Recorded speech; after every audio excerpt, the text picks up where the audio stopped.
ये communication mode है आपके पास, कम्युनिकेशन मीडिया है through which you are sending some message, और अटैकर बीच में था। ये हमने लास्ट सेशन में डायग्राम बना लिया था, राइट। तो ब्रीच ऑफ कॉन्फिडेंशियलिटी में क्या था कि आपके पास ये रीड कर रहा है, अटैकर रीड कर रहा है डेटा को, मतलब इसके थ्रू जा रहा है, ठीक है। ब्रीच ऑफ इंटीग्रिटी में क्या है, ये कॉन्फिडेंशियलिटी में था कि अब कॉन्फिडेंस जो है उस डेटा पे वो लूज हो जाएगा, क्योंकि किसी ने रीड कर लिया चोरी से, किसी ने उसको पढ़ लिया, किसी को पता है, जिसको नहीं पता होना चाहिए था शायद, उसको वो डेटा पता है। ब्रीच ऑफ इंटीग्रिटी इसने मॉडिफाई भी किया, तो 1 2 3 3 2 1 कुछ मॉडिफाई कर दिया। अवेलेबिलिटी कि इसने डिस्ट्रॉय कर दिया अटैक करने, 1 2 3 1 2, ये वाला मामला हुआ इंटीग्रिटी में। ये वाला सिनेरियो हुआ अवेलेबिलिटी में।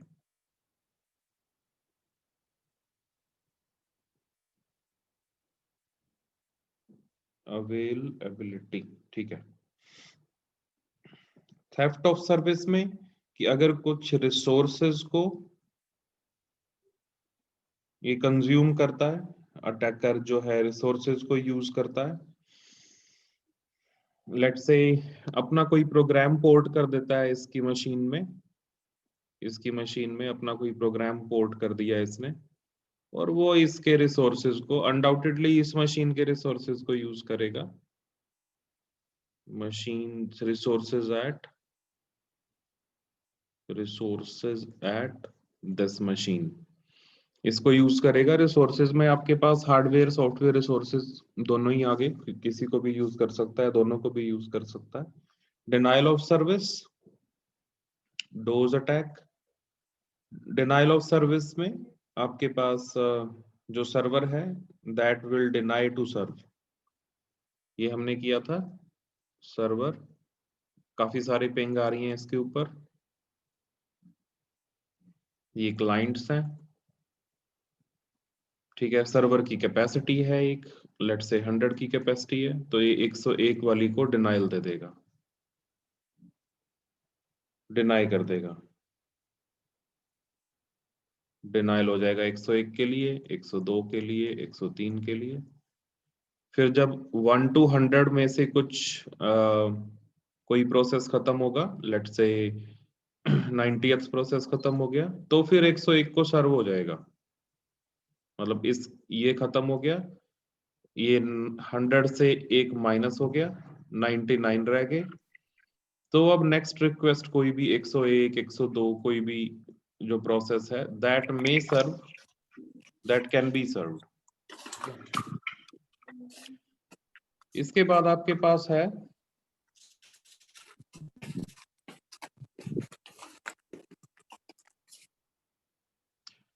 इसके बाद आपके पास सिनेरियो है कि इसको आपने किस किस लेयर पे किस लेयर पे आपने इस सिक्योरिटी को डिप्लॉय करना है, ठीक है। कि आप कैसे सिक्योरिटी मेजर्स को आप इंश्योर करेंगे। लेट्स से फिजिकल सिस्टम क्या, मैं अलग एक रूम बना दूंगा। जैसे आपके पास जो, अगर मैं अपने इंस्टीट्यूट की बात करूं, तो आपके पास अलग से एक रूम है, डेटा सेंटर है अलग से। वो उस उसको आउटर लेयर पे हम एक रूम बना के उसको सिक्योर किया गया है, लॉक एंड की में आपने वो डेटा रखा है। मतलब फिजिकली लॉक एंड की बात कर रहा हूं मैं यहाँ पे। गेट लगा हुआ है, गेट बंद रहेगा हमेशा, मतलब जब रिक्वायरमेंट है अथॉरिटीज को तभी आप उसको ओपन करेंगे, अदरवाइज वो बंद रहेगा। रैक्स रखे हुए हैं यहाँ पे, रैक्स में आपके पास कंप्यूटर्स रखे हुए हैं, कंप्यूटर्स में आपने स्पेसिफिक और डिजायर्ड इंफॉर्मेशन रखी हुई है, ठीक है। तो फिजिकली आपने एक रूम प्रोवाइड कर दिया, आपने एक सिक्योरिटी गार्ड यहाँ पे डिप्लॉय कर दिया, 1 2 3 सिक्योरिटी गार्ड डिप्लॉय कर दिए, यानी कि ह्यूमन, ठीक है, ह्यूमन इंटरवेंशन दे दी। अब उसके बाद आपके पास, क्योंकि ये डेटा लैन पे होगा, नेटवर्क पे होगा, तो आपने लैन पे सिक्योरिटी प्रोवाइड की हुई है, ठीक है। अब ये आपके पास हो गया सॉफ्टवेयर की टर्म्स में, नेटवर्क लेयर से, मतलब नेटवर्क में आपने एक सिक्योरिटी प्रोवाइड की हुई है। उसके बाद आपके पास है ऑपरेटिंग सिस्टम। ऑपरेटिंग सिस्टम क्या हो गया? ऑपरेटिंग सिस्टम हो गया इस मशीन के अंदर जो भी आपने लिनक्स या यूनिक्स या फिर विंडोज ऑपरेटिंग सिस्टम आपने जो इंस्टॉल किया हुआ है, उस लेयर पे आपने कुछ सिक्योरिटी मैकेनिज्म डिप्लॉय किया है। काफी सारे थ्रेट्स हैं इसको, काफी सारे थ्रेट्स हैं। कोई दीवार तोड़ सकता है, बिल्कुल तोड़ सकता है। डेटा सेंटर पे अटैक हो सकता है, बिल्कुल। ह्यूमन इंट्रूडर्स आ सकते हैं, ठीक है। हो सकता है कि ये पूरा रैक ही उठा के ले जाएं, ऐसा भी हो सकता है। और लैन जो है आपके पास, लैन से हो सकता है कोई, ये सारे कंप्यूटर्स आपस में कनेक्टेड हैं, ये सारे कंप्यूटर्स, ये एक लैन बना देते हैं हम, ठीक है। ऐसा हो सकता है कि सिर्फ इसको एक हैक कर लूं और मैं पूरे इस पे कंट्रोल ले लूं, पूरे कंप्यूटर्स पे कंट्रोल ले लूं एक को हैक करके, क्योंकि ये सभी कनेक्टेड है, ठीक है। और ऑपरेटिंग सिस्टम की फाइल को मैं करप्ट कर सकता हूँ, आप फाइल को करप्ट कर सकते हैं। आप ऑपरेटिंग सिस्टम में हम ट्राई करते हैं कि ऑपरेटिंग सिस्टम में ही एक स्कैनिंग मैकेनिज्म ऐसा हो जाए जो मुझे ये बता दे कि यस, कुछ इसकी फाइल्स में ऑल्टरेशन की जा रही है या हो गई है, ठीक है। काफी सारे अटैक्स हैं उसमें। सॉफ्टवेयर की टर्म्स में अगर हम बात करें तो Trojan, Trojan horse, Trojan horse, इस पे इस पर्टिकुलर सिनेरियो पे तो एक मूवी भी है, you might have heard about Troy, ठीक है। तो काफी एक पुरानी स्टोरी है, ग्रीक जो थे उनके कॉन्टेक्स्ट में एक स्टोरी है, आप नेट पे सर्च कर सकते हैं। तो इन्होंने क्या किया था, इन्होंने एक हॉर्स बनाया था, एक एक वुडन हॉर्स बनाया था, बहुत बड़ा हॉर्स बनाया था। उसमें काफी सारे सोल्जर्स थे, ठीक है, काफी सारे सोल्जर्स थे। और इन्होंने क्या किया था, ये एक शहर के गेट के ऊपर इसको इसको रख के आ गए थे, इस हॉर्स को, ठीक है। इस हॉर्स में पहिए लगे हुए, व्हील्स लगे हुए थे, so that you can move it. तो बट इसकी जो लुक थी वो एक लेजिटिमेट लुक थी कि यस दिस इज ओके, ये हमारे लिए कोई हार्मफुल नहीं है, ये कोई हमें हार्म नहीं पहुंचा सकता। बट जैसे ही, एज पर दैट स्टोरी, जैसे ही इनको टाइम सूटेबल लगा, इन्होंने अटैक कर दिया सिटी पे, ठीक है। तो ट्रोजन हॉर्स क्या करता है, ट्रोजन्स क्या करते हैं, ये आपके मशीन में, आपके ऑपरेटिंग सिस्टम में बैठे रहेंगे और बिल्कुल आपकी फाइल्स की तरह ही लगेंगे, सिस्टम की फाइल्स की तरह ही लगेंगे वो, अपीयरेंस और लुक एंड फील बिल्कुल वैसा होगा। बट ये जैसे ही इनको ऑर्डर होगा, जैसे ही इनको अटैक अटैक करने का इनका टाइम आएगा, ये आपके सिस्टम पे अटैक कर देंगे, ठीक है। सर और आपकी फाइल्स को, हाँ जी, हाँ जी, स्लीपर सेल सॉर्ट ऑफ मतलब काम करिए। कह सकते हो, कह सकते हो, बढ़िया एग्जांपल। वैसे स्लीपर सेल को हम एक लॉजिक बॉम्ब आगे हमारे पास आएगा, उससे भी रिलेट कर सकते हैं।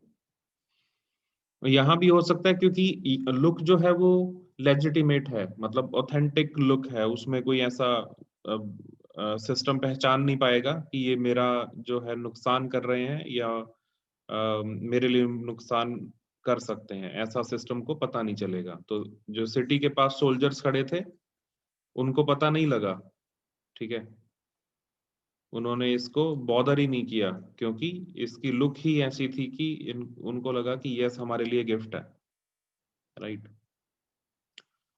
ये सिस्टम, ये ट्रेंड होता है ट्रोजन में। इसके बाद एक आता है ट्रैप डोर। ट्रैप डोर को ना बैक डोर भी कहते हैं। बैक डोर क्या होता है? बैक डोर होता है कि आपने कुछ कोड लिखा, ठीक है, आपने कुछ कोड लिखा, मैं सीधा कोड की कॉन्टेक्स्ट में आपको बता देता हूँ।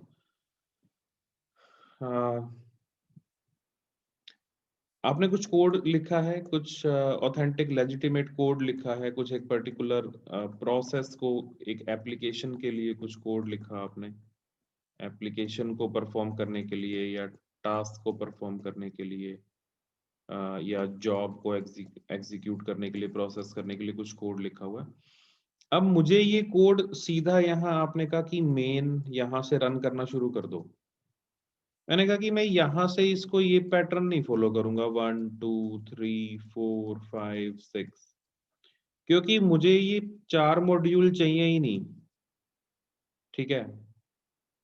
ये 4 मॉड्यूल मुझे चाहिए ही नहीं, चाहिए ही नहीं मतलब अगर मुझे मैंने मेन पे गया, मैं ये 4 मॉड्यूल्स मुझे अब नहीं चाहिए, मेन मैंने लोड कर दिया, मुझे सीधा 5वें पे चाहिए, मेरे को 5th मॉड्यूल चाहिए। तो मैं क्या करूंगा, मैं सीधा 5th मॉड्यूल पे एंट्री ले लूंगा, ठीक है। सीधा सीधा फर्स्ट मॉड्यूल से सिस्टम में एंट्री ना लेके मैं सीधा 5th मॉड्यूल पे पिंग करूंगा और हिट करूंगा। तो ये हो गया शॉर्टकट। सीक्वेंशियल पाथ ना लेके, सीक्वेंशियल पाथ ना लेके आप सीधा उस पे गए जो आपको मॉड्यूल चाहिए था। तो ट्रैप डोर में मैं क्या करूंगा कि मैं कोड को एग्जीक्यूट पूरा ना करके मैं सेलेक्टेड मॉड्यूल्स को एग्जीक्यूट करूंगा और अपने टारगेट तक पहुंच जाऊंगा। मैं मिनिमल कोड को एग्जीक्यूट करूंगा और अपने टारगेट तक पहुंच जाऊंगा, राइट। एक इसमें आता है लॉजिक बॉम्ब। लॉजिक बॉम्ब नाम से स्पेसिफाई कर रहा है कि जैसे ही उसका लॉजिक, क्राइटेरिया, प्रोटोकॉल या रूल सेटिस्फाई कर जाएगा, वो ब्लास्ट कर जाए। एक कोड आपके सिस्टम में रख दिया गया और उसको, उस कोड को, अब ये स्लीपर सेल जैसा भी कुशाल ने बोला, तो आप इसको आप रिलेट कर सकते हो कि ये एग्जीक्यूट कब होगा, ये अपना काम कब करेगा, ये ब्लास्ट कब करेगा, जब इसको, इसका ट्रिगर मैकेनिज्म इसको बोलेगा कि अब आपका टाइम आ गया है, आप ब्लास्ट कर सकते हैं। तो 12 बज के लेट्स से 30 मिनट PM, ठीक है, 12 बज के 30 मिनट और लेट्स से 29 सेकेंड को, आर मिनट सेकेंड, ठीक है, PM की बात कर रहा हूँ। 29 सेकेंड पे आपको आपका ये कोड चल जाएगा और ये क्या करेगा, ये एक फोल्डर से कुछ कंटेंट उठाएगा और आपके पास किसी और फोल्डर में डाल देगा। अगर आपने कभी ध्यान दिया हो या कोई भी नोटिस किया हो, तो लगभग 2 बजे के करीब, रात को जब 2 बजते हैं, तो 2 बजे के करीब व्हाट्सएप का बैकअप शुरू हो जाता है। व्हाट्सएप बैकअप करता है, ठीक है। जो डिफॉल्ट सेटिंग है वो 2 बजे की है। तो व्हाट्सएप जो है एप्लीकेशन आपके मोबाइल्स में, वो आपके डेटा का बैकअप मेंटेन करती है, बैकअप शुरू करती है, राइट। तो ये क्या है, एक पर्टिकुलर टाइम पे, ऐसा नहीं है कि ये 2 से PM को भी चल रहा है, 12 नून को भी चल रहा है, 12 मिडनाइट को भी चल रहा है, ऐसा नहीं है। अगर आपने लिखा हुआ है 2 AM, यानी कि रात के 2 बजे जब होंगे, 2 जब बजेंगे, तो आपका व्हाट्सएप बैकअप मेंटेन करना शुरू कर दे, तो ऐसा होगा। तो लॉजिक बॉम्ब का जो कॉन्सेप्ट है वो है कि पर्टिकुलर कंडीशन के सेटिस्फाई होने पे, पर्टिकुलर कंडीशन जब आपके पास सेटिस्फाई हो जाती है, तो आप एक टास्क करते हो, स्पेसिफिक टास्क करते हो। तो स्पेसिफिक टास्क जो है वो कंस्ट्रक्टिव भी हो सकता है, डिस्ट्रक्टिव भी हो सकता है। तो ये जो लॉजिक बॉम्ब है, ये बॉम्ब को हम डिस्ट्रक्टिव टास्क में कंसीडर करेंगे, ठीक है, तो डिस्ट्रक्टिव टास्क कैसे कि ऐसा हो सकता था कि 2 बजे सारा व्हाट्सएप का डेटा ही क्लीन हो जाता, मतलब साफ हो जाता, उड़ जाता है, ऐसा भी कर सकते थे। अभी तो ये बैकअप मेंटेन कर रहे हैं, तो ये कंस्ट्रक्टिव टास्क है, तो ये डिस्ट्रक्टिव भी हो सकता था। कंस्ट्रक्टिव का एक और एग्जांपल भी है आपका वेब कियोस्क। कंस्ट्रक्टिव टास्क का लॉजिक बॉम्ब के फंडामेंटल से रिलेटेड कंस्ट्रक्टिव कैसे होता है कि जैसे वेब कियोस्क है या कोई भी कंप्यूटर है, इस पे आपके पास डेटा पड़ा हुआ है। आपका वेब कियोस्क का जो डेटा है वो हम एक पर्टिकुलर टाइम पे डेली उसका बैकअप लेते हैं। बैकअप लेते हैं यानी कॉपी करते हैं। कॉपी करते हैं यानी कि रेड लेवल 1 में जो हमने बात की थी वो करते हैं। अगर आपको ध्यान हो, मास स्टोरेज स्ट्रक्चर में भी discussed about red 0 and red 1। तो जो रेड लेवल 1 में हम कॉपी करते हैं वो आप लॉजिक बॉम्ब के एक फंडामेंटल में, मतलब ये जिस फंडामेंटल पे बेस्ड है उस पे आप ये काम करते हैं। ठीक है, इसके बाद है stack and buffer overflow. Stack and buffer overflow, इसमें क्या रहता है? स्टैक एंड बफर ओवरफ्लो में क्या होता है कि हमने स्टैक का फंडामेंटल हम कहाँ पे पढ़ते हैं? स्टैक का फंडामेंटल आता है आपके पास जब आप एक मेथड आपने ए लिखा हुआ है, उसमें बी को कॉल कर दिया,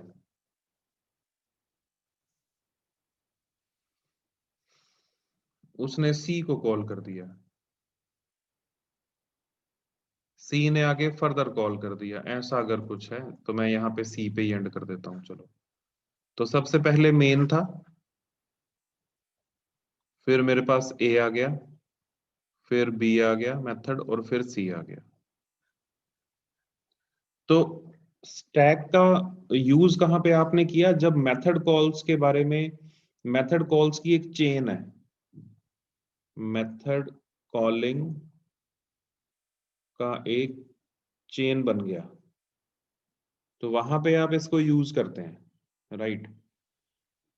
अब अगर बात करें हम पीसीबी की, प्रोसेस कंट्रोल ब्लॉक, अब काफी सारे फंडामेंटल इसमें मिक्स हो जाएंगे, तो आप ये नहीं सोचें कि हम टॉपिक से डेविएट हो गए। अब टॉपिक से डाइवर्जन नहीं है, मल्टीपल फंडामेंटल्स को एक ही अम्ब्रेला के अंडर आप उसको डिस्कस कर सकते हैं, और अभी तो वैसे भी डिस्कस कर सकते हैं क्योंकि सिलेबस लगभग एंडिंग पे है, तो हम मैक्सिमम टॉपिक्स कर चुके हैं।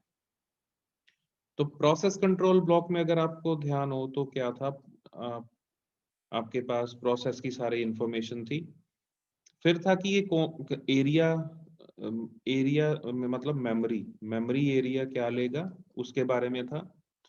और फिर अगर आपको मेमोरी के कॉन्टेक्स्ट में ध्यान हो तो दो तरह का था, heap and stack, heap and stack. तो मेमोरी में जो हीप एंड स्टैक एरिया आपके पास एक प्रोसेस के कॉरस्पॉन्डिंग रिजर्व आप करते हो, उसमें स्टैक पे आप कुछ ये मेथड कॉलिंग की इंफॉर्मेशन होती है, और मेथड कॉलिंग कुछ ऐसे जब ये चेनिंग होती है तो आप उसको यूज करते हैं। अब स्टैक एंड में ओवरफ्लो क्या हुआ? ओवरफ्लो आपके पास टर्म आती है, लेट्स से आपके पास एरे का साइज है 5, और 1 2 3 4 5, 5 एंट्रीज आप सेव कर सकते थे, सिक्स्थ को सेव करने की जगह ही नहीं है, स्पेस ही नहीं है, तो दिस इज माय ओवरफ्लो। ये रियल लाइफ सिनेरियो में कहाँ पे होता है? लेट्स से जहाँ पे प्रोडक्शन यूनिट्स होती हैं, कुछ सामान आप प्रोड्यूस कर रहे हो, कुछ भी, ठीक है, और लेट्स से आप इजी डे आप विजिट करते हैं, मोर के स्टोर पे आप विजिट करते हैं, तो वहाँ रैक्स रखे रहते हैं, वहाँ रैक्स होते हैं, और वहाँ इधर कुछ सामान पड़ा हुआ है, कोई ग्रोसरी आइटम्स पड़ी हुई है या कुछ भी, ठीक है। और अगर आप ध्यान से नोटिस करें ना, तो इधर इस रैक के ऊपर भी इन्होंने कुछ कुछ सामान रखा हुआ होता है, मतलब टॉप शेल्फ की बात कर रहा हूँ, जहां पे आप पिक नहीं कर सकते, जहां से आपका हाथ ही नहीं जाएगा यहाँ तक, तो आप इधर से सामान पिक कर लेते हो, पर ये टॉप शेल्फ पे आपने कुछ और सामान रखा होता है। अब यहाँ पे स्पेस है 6 का, मतलब 1 2 3 4 5 6। आइडियली देखा जाए तो ये एक्स्ट्रा है एंड फिर इसको लॉजिकली देखा जाए तो ये ओवरफ्लो है। अब जरा इमेजिन करो कि एक गाड़ी आ गई इनकी स्टोर में कुछ और सामान लेके, मतलब इसी प्रोडक्ट की, प्रोडक्ट नंबर 1 की कुछ और यूनिट्स लेके आ गई। तो अब ये इसको कहाँ पे प्लेस करेंगे? यहाँ पे जगह है नहीं, एक्स्ट्रा में जगह आपने छोड़ी नहीं, और तो ये आपके पास इस केस में अब ये ओवरफ्लो हो गया। ये कहेंगे जी वापस ले जाओ, रखने की जगह ही नहीं है। तो ये तो था आपके पास जो ये रैक स्पेस था। अगर एक रियल लाइफ एग्जांपल की बात करूं, ये रैक के ऊपर स्पेस था। ये बफर था आपके पास। बफर मतलब स्मॉल टेम्परेरी स्टोरेज एरिया मैंने यूज किया, जो आइडियली मेरा सामान डिस्प्ले करने के लिए नहीं था, सामान रखने के लिए नहीं था, बट मैंने उसको टेम्परेरीली यूज किया। तो ये मेरा बफर था। और ये जो अलग से सामान मेरे पास आ गया, एक्स्ट्रा सामान मेरे पास अब आ गया, इसको रखने का कोई जगह नहीं है, तो दिस इज माय ओवरफ्लो। ठीक है, ये ओवरफ्लो है मेरे पास। अब कंप्यूटर से जब हम इसको रिलेट करेंगे तो डायनेमिक मेमोरी एलोकेशन में तो हमें फर्क नहीं पड़ेगा, बट स्टैटिक मेमोरी एलोकेशन में हमें फर्क पड़ेगा, क्योंकि we are having fixed space, we are having fixed memory space to accommodate our data and information। तो यहाँ पे अगर 5 यूनिट का स्पेस है तो 6th को आई कैनॉट अकोमोडेट, 6th को वी कैनॉट अकोमोडेट, छठे के लिए जगह ही नहीं है यहाँ पे। तो ये मेरे लिए एक ओवरफ्लो है। तो अब इसमें क्या किया, आपके पास जो ये स्टैक को हमने यहाँ डिस्कस किया ना, ये स्टैक को यहाँ पे, अब आपने हीप और स्टैक जो था आपके पास, मेमोरी एरिया आपने लिया, ये आपने डिवाइड किया। लेट से ये आपके पास स्टैक एरिया था, ठीक है, अलग से मैं इसको कर देता हूं। तो इस एरिया में आपके पास काफी सारी एंटिटीज हैं, ये काफी सारी एंटिटीज हैं। जब ये स्टैक की लिमिट खत्म हो जाती है, जब ये स्टैक की रेंज खत्म हो जाती है, तो हीप एरिया शुरू हो जाता है। ठीक है, तो यहाँ पे ओवरफ्लो का मतलब क्या है कि अगर स्टैक पे आपके पास सिर्फ 10 एंटिटीज आ सकती थी और आप 11th को एक्सेस करने की बात कर रहे हो, तो वो हीप के एरिया में इंट्रूड कर जाएगा। अब वो स्टैक के एरिया से बाहर निकल जाएगा और हीप के एरिया में आ जाएगा। ठीक है, तो जब वो हीप के एरिया में चला जाएगा तो वो कुछ ना कुछ ऐसे डेटा को एक्सेस करेगा जो नहीं करना चाहिए था। पर ये नॉर्मली ऑपरेटिंग सिस्टम इस पे ट्रैक रखता है, नॉर्मली ऑपरेटिंग सिस्टम इस पे, इसको गड़बड़ नहीं होने देगा। बट अगर किसी इंट्रूडर ने, किसी हैकर ने, या किसी क्रैकर ने, हैकर एंड क्रैकर मींस कि जो आपके सिस्टम की सिक्योरिटी लेयर को ब्रीच कर जाए, वो अगर सिस्टम में इंट्रूड कर गया और उसने इस कोड को अमेंड कर दिया। कोड को अमेंड कैसे कर देगा? लाइक लिनक्स है, यूनिक्स है, ठीक है। अब विंडोज का तो चलो सोर्स कोड आपके पास नहीं होता, पर लिनक्स और यूनिक्स का सोर्स कोड तो अवेलेबल होता है। ये तो ओपन सोर्स की कैटेगरी में आते हैं। ठीक है, ओपन सोर्स है तो आपके पास कोड पड़ा हुआ है, कोड पड़ा हुआ तो आप उसको अमेंड कर सकते हो। ठीक है, सिमिलरली जो आपके पास एक कॉन्सेप्ट है वायरस का। वायरस वायरस का कॉन्सेप्ट क्या कहता है कि एक ऐसा कोड जो कि आपके बेस फाइल के साथ जुड़ जाएगा, बेस फाइल के साथ ही अटैच हो जाएगा, और जब आप इसको चलाओगे, इसको एग्जीक्यूट करोगे, तो ये भी एग्जीक्यूट होने लग जाएगा, ये भी अपना कमाल दिखाएगा, ये भी चलेगा। लाइक आप एक्सेल यूज करते हो, एक्सेल उसमें मैक्रो होते हैं, ये इसका एक बढ़िया एग्जांपल है।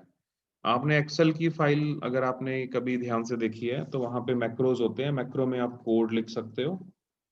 अब कोड कंस्ट्रक्टिव भी हो सकता है और डिस्ट्रक्टिव भी हो सकता है, मैलिशियस भी हो सकता है। तो हम तो यहाँ पे मैलिशियस की ही बात कर रहे हैं कि मैलिशियस कोड लिखा और वो चल गया, क्योंकि एग्जीक्यूट मैं बोल रहा हूँ और बेस फाइल को एग्जीक्यूट करने की आप बात कर रहे हो, तो एक्सेल की जो फाइल है उसकी .exe चल रही है ना आपके मशीन में। तो विंडोज ऑपरेटिंग सिस्टम पे इसलिए वायरस के थ्रेट बहुत ज्यादा होते हैं, क्योंकि वो एग्जीक्यूटेबल फाइल्स हैं वहां सारी, सभी फाइल्स एग्जीक्यूटेबल हैं।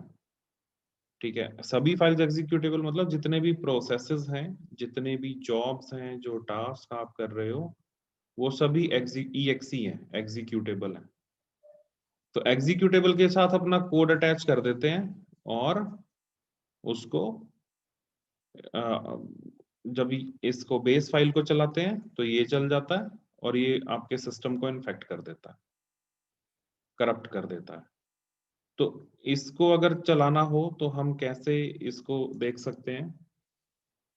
एक हमने लिया sum.c, सिंपल सोर्स कोड था, ठीक है, सिंपल सोर्स कोड था, उसको आपने कन्वर्ट कर लिया sum.exe में। यस, इसकी exe बन गई, एग्जीक्यूटेबल बना लिया।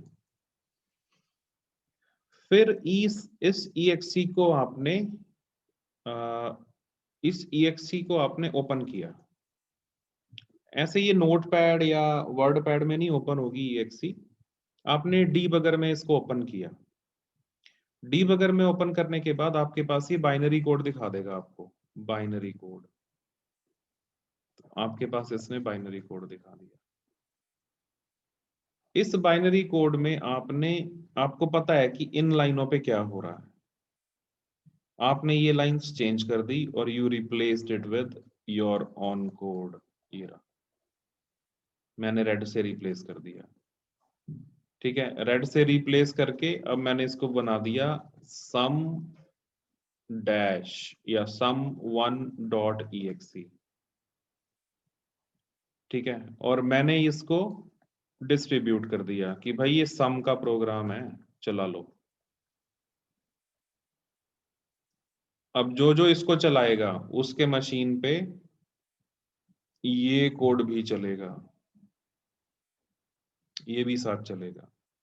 जब ये चलेगा तो ये अपना डेजिग्नेटेड टास्क जरूर करेगा, ये अपना सब टास्क या डेजिग्नेटेड टास्क जरूर करेगा। वो सब टास्क या डेजिग्नेटेड टास्क डिस्ट्रक्टिव अगर है तो आपकी मशीन को वो हैम्पर करेगा, आपकी मशीन को नुकसान कर देगा वो। मे बी ये आपका सी ड्राइव उड़ा दे, मे बी आपका जो अलाइड कंटेंट है वो उड़ा दे, हो सकता है ये बूट ब्लॉक ही उड़ा दे, आपका बूट सेक्टर पे अटैक कर दे। बूट पे किया तो दोबारा सिस्टम नहीं चलेगा। ठीक है, बूट सेक्टर को इन्फेक्ट कर गया तो दोबारा सिस्टम नहीं चलेगा फिर। तो ये इश्यूज रहते हैं आपके पास अगर आप सिक्योरिटी को कंसर्न मानते हैं और आपके सिस्टम में ये थ्रेट्स होते हैं। इसके बाद